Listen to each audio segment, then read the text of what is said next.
finite integral domain is a field. Every finite integral domain is a field. उस दिन हम लोग पढ़े थे every field is an integral, है ना। इसका मतलब क्या है कि इंटीग्रल डोमेन फील्ड हर समय नहीं होगा, जब वो फाइनाइट रहेगा तभी हो सकता है। जैसे सेट ऑफ इंटीजर्स या ring of integers integral domain है, लेकिन वो फील्ड नहीं है ना। तो हम लोग देखेंगे कि फील्ड का जो जनरल बाइनरी ऑपरेशन है उसमें आपको भी फील्ड या ग्रुप ये आपको फाइनाइट सेट में नहीं मिलेगा, है ना। एडिशन मॉडुलो 5, मल्टीप्लिकेशन मॉडुलो 5, अगर ये हम लोग लेंगे तो उसमें फाइनाइट सेट में भी रिंग ग्रुप फील्ड वगैरह आपको, ठीक है ना। वो भी एग्जाम्पल हम लोग देखेंगे, लेकिन पहले हम देखेंगे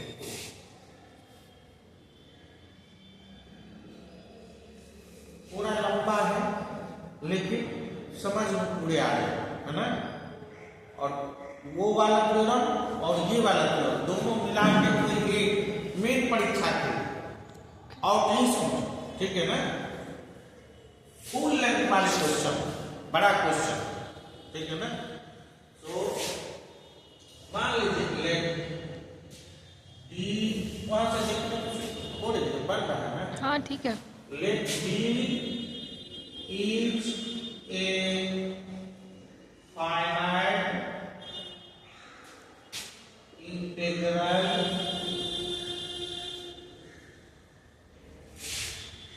domain of an element that is D equal to A1, A2, A3 dot dot AN।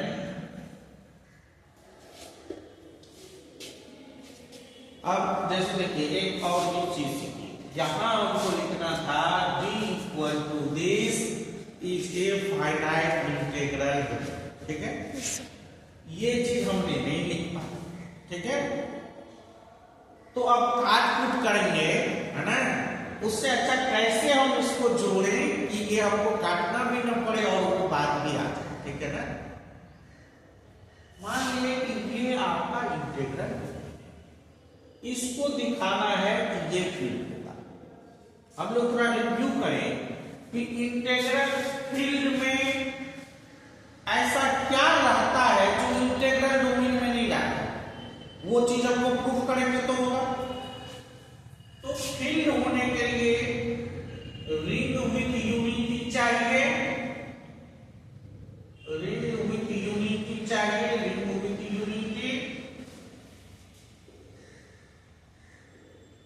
Commutative चाहिए, कम्यूटेटिव रिंग चाहिए,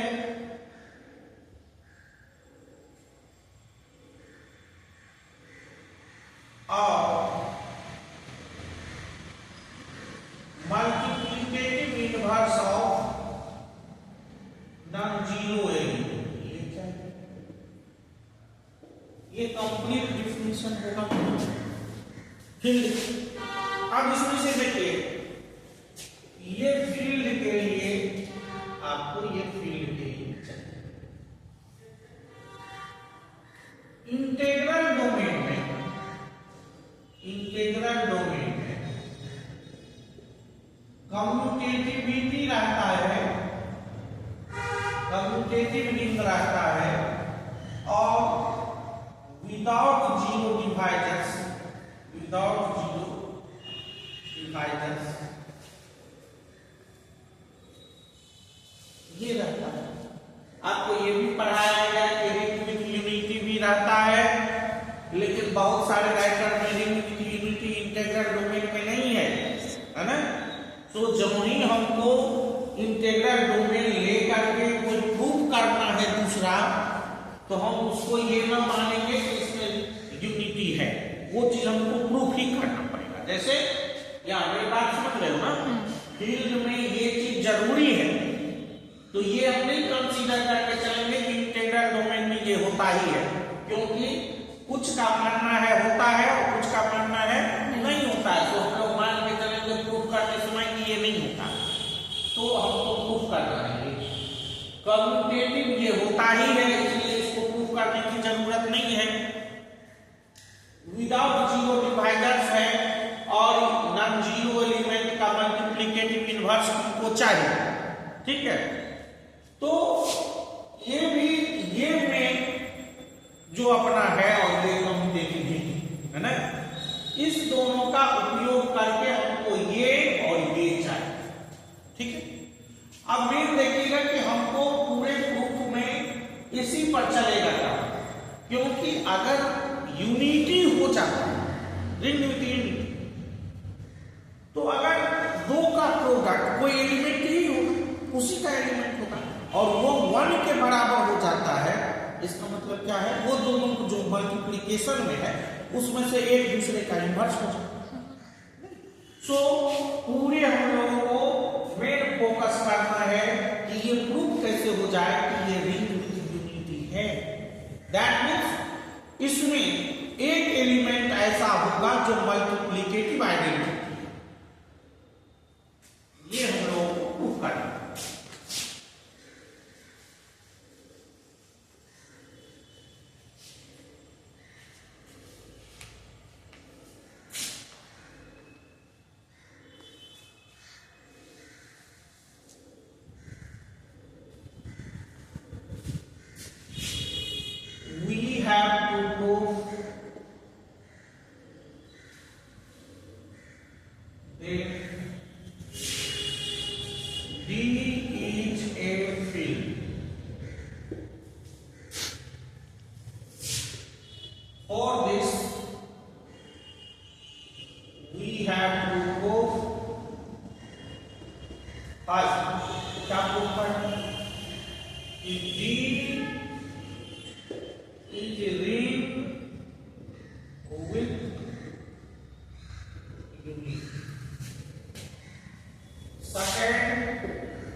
अलग अलग कर देते हैं, ये दो बात चाहिए। तो अब हम जो प्रूफ देना चाहते हैं वो इसका जो थोड़ा मैथमेटिकल है ना।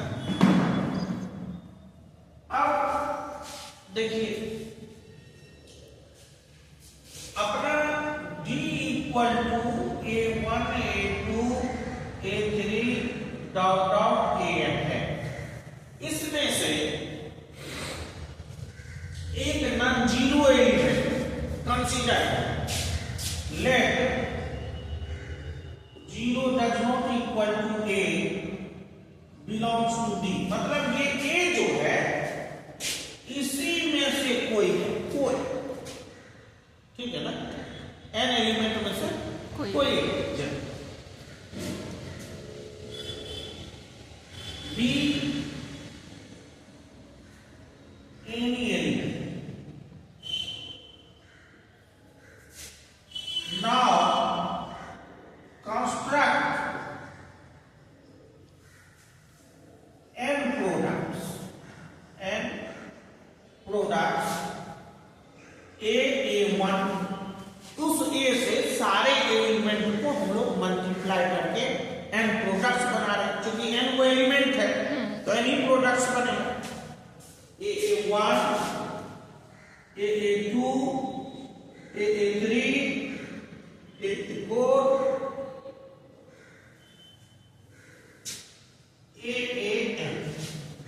अब अपने लोगों को दिखाना है कि ये जो n वो प्रोडक्ट है वो n सारा अलग है, कोई कॉमन नहीं, ठीक है। तो उसके लिए हम लोग मान लेते हैं यहां if possible let AII equal to AAJ। बात आप समझ गए होंगे। ये 1 2 3 के बदले में हमने IJ लिखा है, वो IJ का मान 1 से लेके n तक के बीच में ही, ठीक है। where I does not equal to J। मतलब अगर गौर I का मान अगर 1 और J का भी मान 1 है तो ये तो निश्चित रूप से एक ही चीज होगा, AA1 AA1 नहीं। सो यहां कह रहे हैं कि I का वैल्यू J के इक्वल टू नहीं है, अलग अलग। तब हमने मान लिया है कि देखिए इक्वल तो क्या है ना, ऐसा कोई उस तरह से दवा नहीं है अपने पास जो हम लोग कह सकते हैं कि ये सबडिस्टिंग के लिए है ना। सो कॉन्ट्राडिक्टरी मेथड अप्लाई कर, ठीक है ना, कि हम लोग सपोज कर रहे हैं कि ये दोनों, अब मन में आएगा कि ये क्यों प्रूफ कर रहे हैं हम लोग, एन डिस्टिंक्ट होगा, ठीक है ना। सो जो जो आगे बढ़ेगी तो पता चलेगा कि ये स्टेप हम लोग क्यों। अभी आपको ये समझना है कि कोई ऐसा स्टेप नहीं ना हम ले रहे हैं जो हमने पढ़ा नहीं है लेकिन उसका उपयोग सच कर रहे हैं, ठीक है ना। सो देखिए, अब देखिए आपने देखा होगा A इक्वल टू B अगर रिंग में है तो A minus B equal to 0, elementary property of the ring, है ना। सो ये AAI minus AAJ equal to 0, this is 0 element, क्योंकि किताब में छापा जाता था वो वोल्ट 0 करते, ठीक है ना। अब एक प्रॉपर्टी से AI minus AJ equal to 0 Yes, sir. अब which implies AI minus AJ equal to 0 since A does not equal to 0। हमने एक नॉन जीरो एलिमेंट लिया था इसका और ये एक एलिमेंट और ये एक एलिमेंट, दोनों का प्रोडक्ट 0, एक एलिमेंट 0 नहीं तो दूसरा 0 होगा ही, because this is an integral domain and integral domain is without 0 divisor, नहीं। So and D is integral domain, D is an integral domain, so it is a ring without 0 divisors, ring without 0 divisors।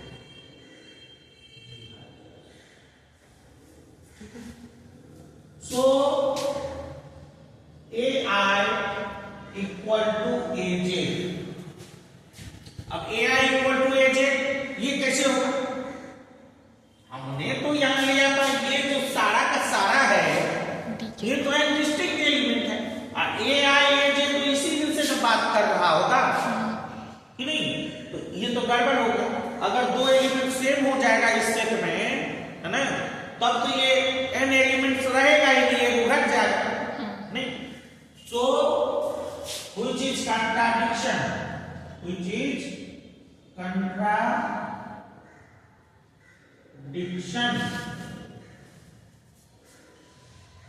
क्यों? क्योंकि ये सारे element अलग अलग हैं। तो इसका मतलब आपने जो ये माना है, ये ए है, जो माना है वो गलत है। इसका मतलब कि ये दोनों अलग अलग आई जे का वैल्यू से ए आई और ए जे आप बनाइएगा तो वो सब क्या होगा? अलग होगा। सो अब हम लोग इस पर पहुंच गए कि ये जो आपका एंड प्रोडक्ट है वो सब अलग है। ठीक है, इतना बालों का नोट कर अपना जो एंड प्रोडक्ट था वो था ऐसा।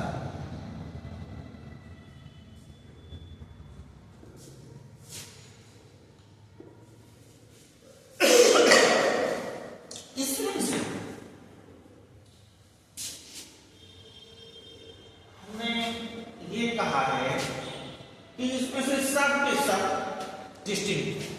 अभी हम लोग ये प्रूव कर चुके हैं, अभी तक जो पहुंचे हैं उसमें ये है ओरिजिनल जो आपका डी है वो ये A1 A2 A3 dot dot AN और प्लस डॉट जो भी ये आपका इंटीग्रल है, नहीं, जिसको आपको फिर प्रूव करना। हमने एन प्रोडक्ट्स ये बनाया और उसमें दिखाया कि ये एन प्रोडक्ट्स सारे एलिमेंट्स को ए के साथ मल्टीप्लाई किया गया और वो प्रोडक्ट्स जो है वो सब के सब डिफरेंट है, कोई इसमें से सेम नहीं। ठीक, अब बाय क्लोजर लॉ इसी के एलिमेंट से हमने एक एलिमेंट लेके प्रोडक्ट बनाया और ये इंटीग्रल डोमेन है, मतलब ये रिंग है। तो मल्टीप्लिकेशन के रिस्पेक्ट में ये क्लोज्ड होगा, मतलब जो भी प्रोडक्ट है वो सब इसी का एलिमेंट है। नहीं, ये सब कुछ ना कुछ इसी का एलिमेंट है। अब इसी के एलिमेंट में एक एलिमेंट ए भी है, नहीं, तो इसका मतलब इसमें से कोई एलिमेंट ए होगा। जच रहा है नहीं बात? नहीं, अब कोई एलिमेंट ए होगा। Clearly one of these is A। लेकिन ये सब किस फॉर्म का है? A1 A2, मतलब यहां उस एंड में से कोई एलिमेंट है जिसको ए के साथ मल्टीप्लाई करके प्रोडक्ट लगाया गया, उसी में से प्रोडक्ट निकाला गया, उसी में से कोई ए। दैट मीन्स एक एलिमेंट इस सब में से ऐसा है जिसको ए से मल्टीप्लाई करने पर रिजल्ट ए ही आता है। ठीक है, तभी नहीं ये प्रोडक्ट में से ही कोई ए है। इसका मतलब क्या हुआ कि इसमें से सबसे हम लोगों को सबको ए से मल्टीप्लाई करते हैं, उसमें से एक नतीजा हमारे ए के इक्वल है। मतलब किसी न किसी को कोई ना कोई एक एलिमेंट ऐसा होगा इसमें से जिसको ए से मल्टीप्लाई करने पर नतीजा ए ही आता है। दैट मीन्स वही ऐसा हीरो है जो यूनिटी एलिमेंट का काम करेगा कि नहीं। लेकिन अब देखेंगे वो तो पकड़ में आ रहा है, लेकिन कोई कहेगा नहीं ऐसा कोई दूसरा भी होगा जो इस तरह का देता होगा, गुल खिला रहा होगा, वो भी यूनिटी एलिमेंट हो सकता है। सो मान लीजिए कि इस एन एलिमेंट में से सी है ना, कुछ दूसरा भी मान सकते हैं आप। चूंकि हम लोग जनरलाइज बात कर रहे हैं इसलिए A1 A2 A3 में से कोई नहीं ले रहे, ठीक है ना। एक एलिमेंट सी ऐसा है जिसको ए से मल्टीप्लाई करने पर नतीजा ए ही आया, ठीक है, क्योंकि ये जो ए है ये वन ऑफ दीज, इसमें से ही कोई एक है, ठीक है। So let see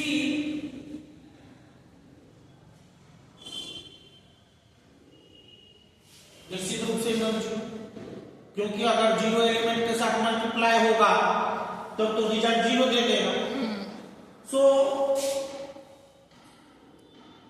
be any element such that CA equal to A equal to AC, क्योंकि कम्यूटेटिव है,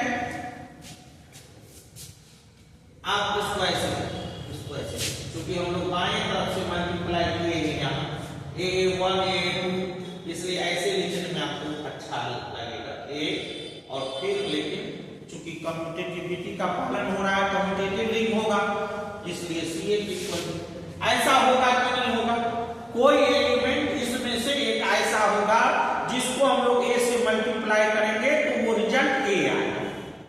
नहीं तो हमने मान लिया कि वो एलिमेंट C है, लिखने देखने के लिए ये C है इसी में से कोई, हमने सिर्फ एक टर्म में नहीं लिखा, A1 A2 ऐसे नहीं लिखा, कोई जनरल एलिमेंट लिख दिया, ठीक है ना। अब आप निश्चित रूप से ये लगा है, इसमें इक्वेशन 1 मान लीजिए, ये लगा है आपको कि C जो है वो यूनिटी एलिमेंट का काम करेगा।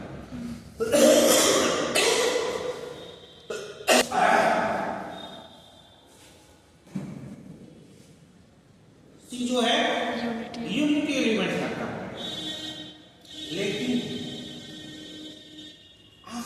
ये बात है कि ये C हम लोग जो अगला दिखाना चाह रहे हैं वो क्यों दिखाना चाह रहे हैं कि ये C A के साथ मल्टीप्लाई हो रहा है तो A को दिया।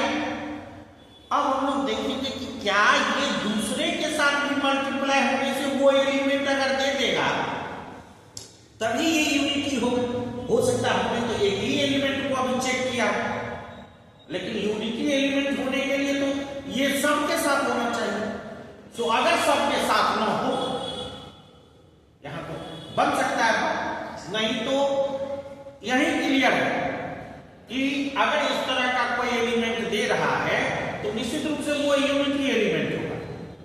लेकिन ये प्रॉपर्टी दूसरे के साथ दे रहा है कि नहीं दे रहा है, ये हम लोग कैसे, ठीक है ना। So now let Y be any arbitrary element of D। मान लिए कि Y जो है वो D का कोई आर्बिट्रेरी एलिमेंट है। अब हम लोगों को दिखाना है कि ये Y को अगर हम लोग C से मल्टीप्लाई कर रहे हैं तो रिजल्ट Y ही देगा, ठीक है, तभी उसकी यूनिटी एलिमेंट हो सकता है। तो अब इसके लिए देखिए,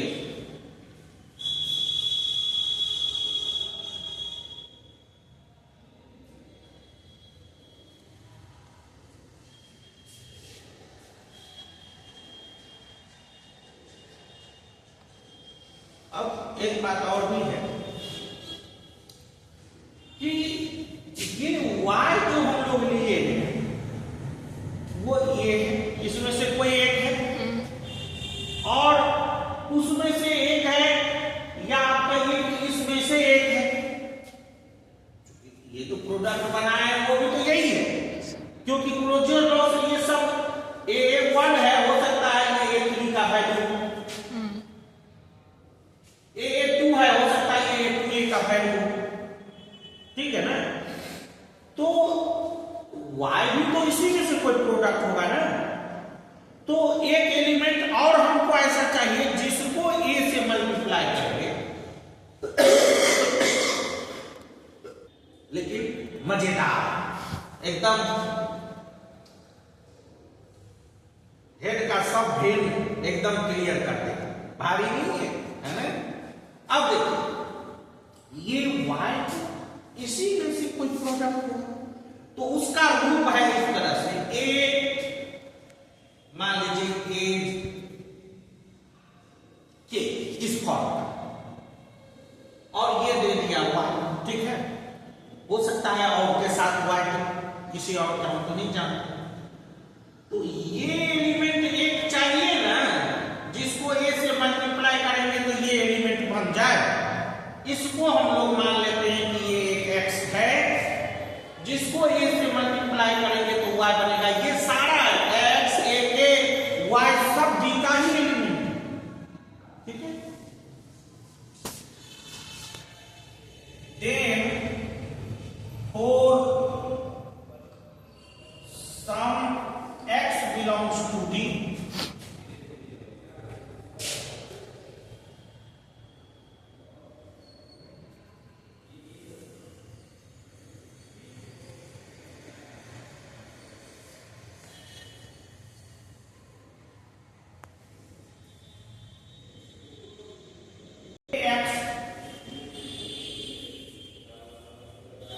equal to y equal to xa, y में y जब इसी प्रोडक्ट में से कोई है तो इसके लिए एक ऐसा एलिमेंट इसका चाहिए जिसको हम लोग a से मल्टीप्लाई करें तो y हो जाए।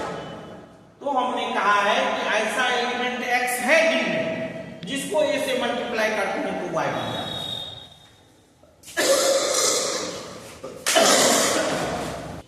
वास्तव में हमको दिखाना है कि हम जो कोई एलिमेंट y लिए हैं, कोई आर्बिट्रेरी, उसको c के साथ मल्टीप्लाई करेंगे तो y मिल जाना चाहिए, तब ये यूनिटी एलिमेंट का काम करेगा।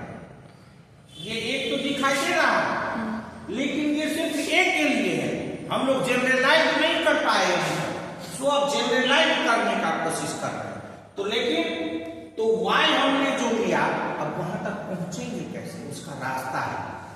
y जब लिया तो y लिया तो y इसी में से कोई एलिमेंट होगा, और ये एलिमेंट का रूपरेखा है ऐसा कि एक उस एक के साथ किसी एलिमेंट को मल्टीप्लाई कर देते हैं तो बनता है। तो हमने वो मान लिया कि वो x है, ठीक है ना। तो ax इक्वल टू y। अब हम लोग इसी में cax cy c से दोनों तरफ मल्टीप्लाई करेंगे, या ऐसे रखने। अब देखो ये cax बाय डिस्ट्रीब्यूटिव लॉ या एसोसिएटिव लॉ नहीं, ca equal to a, so ax equal to cy नहीं, ax इक्वल टू cy, लेकिन ax इक्वल टू y, तो ये y इक्वल टू cy और cy equal to also yc, completivity. So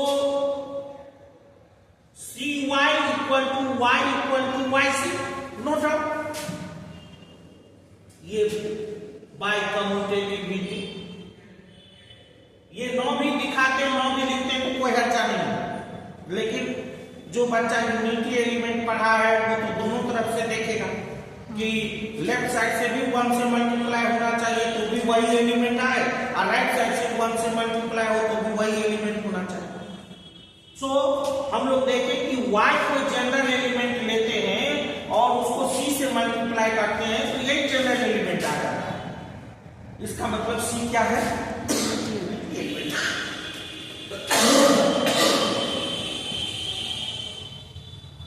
परसों से बहुत तबियत खराब, आज तो पूरा ठीक है।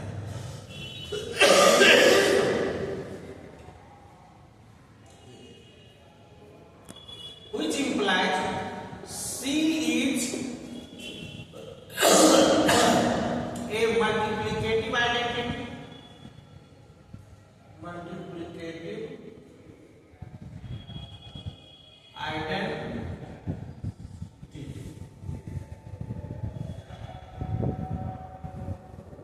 That is, C is a unity element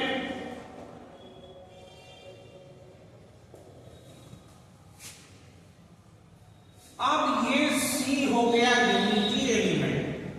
उसको आप 1 भी लिख सकते, दिनों से। ये पहला बात प्रूफ, इतना नोट कर लो।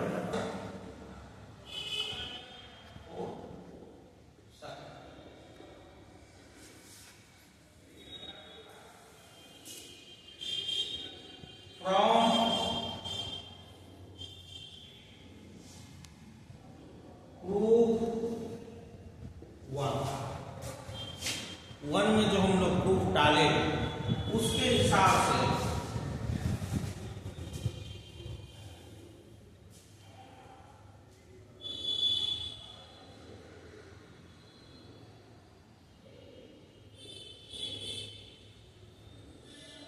Unit element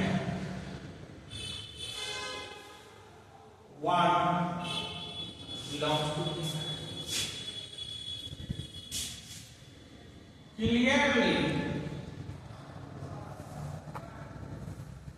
unique element is also one of the end products.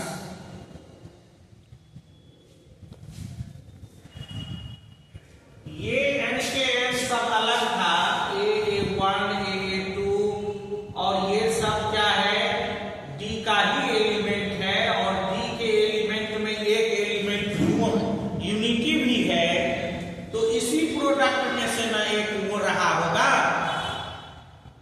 हाँ, कोई एलिमेंट स्वाभाविक। यस। अब वो प्रोडक्ट कैसे बना, तो किसी भी एलिमेंट में A से मल्टीप्लाई कर दिए तो ये प्रोडक्ट बना है, ये 1 भी उसी फॉर्म का बनेगा। सो which implies there exists B belongs to D such that A को B से मल्टीप्लाई करेंगे, ये B निश्चित रूप से A1, A2, A3 में से कोई एक है जो हमको यूनिटी एलिमेंट दे देगा। नहीं समझ पा रही?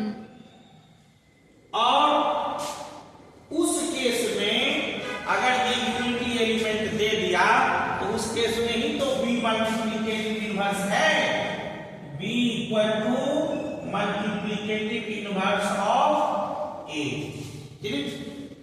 और A क्या है, non zero element of D, integral domain D, कि नहीं। और यही दो बात प्रूफ करनी थी, जिससे क्या होगा, D फील्ड हो जाएगा। Hence,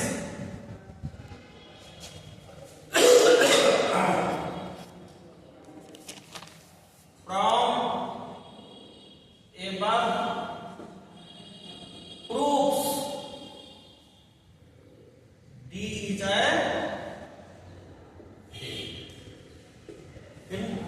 कोई दिक्कत, एक बार दो बार लिख लो, ठीक है।